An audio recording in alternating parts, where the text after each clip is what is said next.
باللہ من الشیطان الرجیم بسم اللہ الرحمن الرحیم مالک یوم الدین۔ سورۃ الفاتحہ کی یہ تیسری آیت ہے جس کا ترجمہ ہے کہ اللہ تعالیٰ روز جزا کے مالک ہیں، یعنی بدلے کے دن کے مالک ہیں۔ اللہ رب العزت نے انسانوں کو عقل دی اور عقل محدود دی، اور پھر انسان کی رہبری کے لیے پیغمبروں کو اتارا۔ جناب محمد الرسول اللہ صلی اللہ علیہ وسلم آخری پیغمبر، اب آپ کے بعد کوئی نبی نہیں آنے والے، اور جو بھی پیغمبر آئیں گے عیسیٰ علیہ السلام وہ امتی بن کر آئیں گے، نبی کی حیثیت سے نہیں آئیں گے، گرچہ کہ وہ نبی ہوں گے لیکن نبی کی حیثیت سے نہیں آئیں گے۔ جیسے مثال کے طور پر ہندوستان کے اندر نوٹ چلتی ہے، اگر سعودی کا ریال نہال آئیں گے تو اس کی کوئی قیمت نہیں، زیرو ویلو ہے اس کی۔ تو پیغمبروں کی پیغمبری اپنے وقت تک محدود ہے۔ جناب محمد الرسول اللہ کی پیغمبری وقت کے ساتھ نہیں بلکہ قیامت کے بعد میدان محشر میں اور جنت میں جانے تک ہمیشہ رہے گی آپ صلی اللہ علیہ وسلم پیغمبری۔ تو اللہ تعالیٰ نے اس آیت کے ذریعے سارے انسانوں کو ایک پیغام یہ دیا ہے کہ بنیادی اسلام کے تین عقیدے، اللہ کو ایک ماننا، رسول اکرم صلی اللہ علیہ وسلم کو اللہ کا پیغمبر ماننا، تیسرا آخرت۔ ہم دو عقیدوں پر بہت زیادہ پختہ ہیں۔ تیسرا عقیدہ جو ہے آخرت، اس کے بارے میں اکثر مسلمان کمزور میں، اکثر مسلمان جس کے سامنے آخرت ہوتی ہے وہ کبھی گناہ نہیں کر سکتا۔ ہمارے سامنے آخرت کا نقشہ نہیں، اس لیے ہم رات اور دن غفلت کے ساتھ گزارتے ہیں۔ پیغمبروں کی تعلیمات پر جنہوں نے صحیح طریقے سے عمل کیا وہ صحابہ کرام رضوان اللہ علیہم اجمعین کی زندگی ہے، اور تابعین کی زندگی اور تبع تابعین کی زندگی ہے۔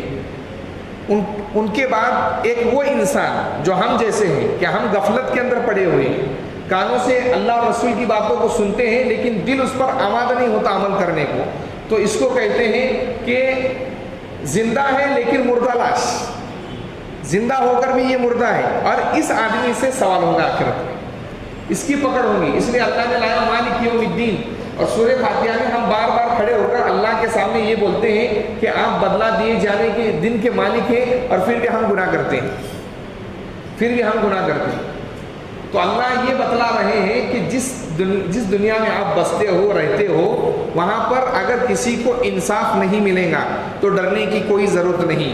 اگر کسی نے زمین کا حق کھایا ہے، کسی نے کس کو مارا ہے، کسی نے کس کی آبرو لوٹی ہے، کسی نے کس کی گالی دی ہے، کسی نے بہتان لگایا ہے، تہمت لگائی ہے، الزام لگایا ہے، تو کل میدان محشر کے اندر صرف انسانوں کو نہیں، اگر سینگ والی بکری نے بے سینگ والی بکری کو مارا ہوگا تو اللہ کل میدان محشر کے اندر بے سینگ بکری کو سینگ دیں گے، اور جس کو سینگ تھے اس کو سینگ نہیں دیں گے، اور وہاں پر لڑنے لگائیں گے، اور پھر ان کو اللہ دوبارہ مٹی بنا دیں گے۔ جب جانوروں کے ساتھ یہ مسئلہ ہوگا تو میدان محشر کے اندر انسانوں کا مسئلہ نہیں۔ اس لیے اللہ نے قرآن کریم کے اندر دو حقوق بیان فرمائے۔ ایک اپنا حق، اللہ اپنے حق معاف کرنے کے اندر اختیار رکھتا ہے، چاہے تو معاف کر دے چاہے تو سزا دے، لیکن بندوں کے حقوق اللہ کہیں گے جس کا کھایا، جس پر ظلم کیا، جس کی برائی کی، اس سے جا کر معافی مانگو۔ اگر اس سے معافی نہیں مانگے گا تو بچنے والا نہیں ہے، بچنے والا نہیں۔ کل میدان محشر میں حقوق العباد معاف نہیں ہوں گے، بندوں کے حق معاف نہیں ہوں گے۔ اس لیے اللہ نے مالک یوم الدین کہا۔ جناب محمد رسول اللہ صلی اللہ علیہ وسلم نے حدیث میں بیان فرمایا کہ بتاؤ سب سے زیادہ غریب کل قیامت کے دن کون ہوگا؟ تو صحابہ نے کہا کہ اللہ کے نبی آپ ہی زیادہ جانتے ہیں، کیونکہ صحابہ اکرام کا مزاج یہ تھا کہ ہر بات کو آپ صلی اللہ علیہ وسلم کی طرف وہ منسوب کرتے تھے۔ تو آپ صلی اللہ علیہ وسلم نے فرمایا سب سے زیادہ قیامت کے دن غریب وہ آدمی ہوگا جو بہت زیادہ نیکیوں کو پہاڑ لے کر آئے گا۔ کیا لے کر آئے گا؟ اس نے صدقہ بھی کیا ہوگا، خیرات بھی کی ہوں گی، حج بھی کیا ہوگا، عمرہ بھی کیا ہوگا، اور صدقات نیکی بھی کی ہوں گی، مدد بھی کی ہوں گی، لیکن اپنے بھائی کا حق کھایا ہوگا، بہن کا حق کھایا ہوگا، کس کو مارا ہوگا، کس کو لوٹا ہوگا۔ تو سارے حق، جس کا حق دبایا ہے، سب اللہ کے پاس آئیں گے کہ اللہ تعالیٰ اس نے ہمارے ساتھ یہ معاملہ کیا تھا، ابھی آپ ہماری نیکیاں، تو اللہ کیا کریں گے؟ ساری نیکیاں اٹھا کر اس کو دیں گے، پھر دوسرا آئے گا اس کو دیں گے، پھر اس کو دیں گے، ساری نیکیاں ختم ہو جائیں گی۔ اب کچھ لوگ باقی رہیں گے، وہ کہیں گے کہ اللہ تعالیٰ ہمارے بھی حقوق اس نے کھائے دنیا کے اندر۔ اللہ کہیں گے تمہارے گناہ اس پر ڈال دو، تمہارے گناہ اس پر ڈال دو۔ اب وہ آدمی سارے گناہوں کو لے کر جہنم کے اندر چلا جائے گا۔ اس لیے اللہ یہ بتلانا چاہ رہے ہیں کہ یہ دنیا میں جو تم رہ رہے ہو یہ آپ کی ہمیشہ کی جائیداد، پراپرٹی نہیں ہے، اصل مالک ہم ہیں۔ اللہ یہ بتا رہا ہے اصل دنیا کے مالک کون ہیں؟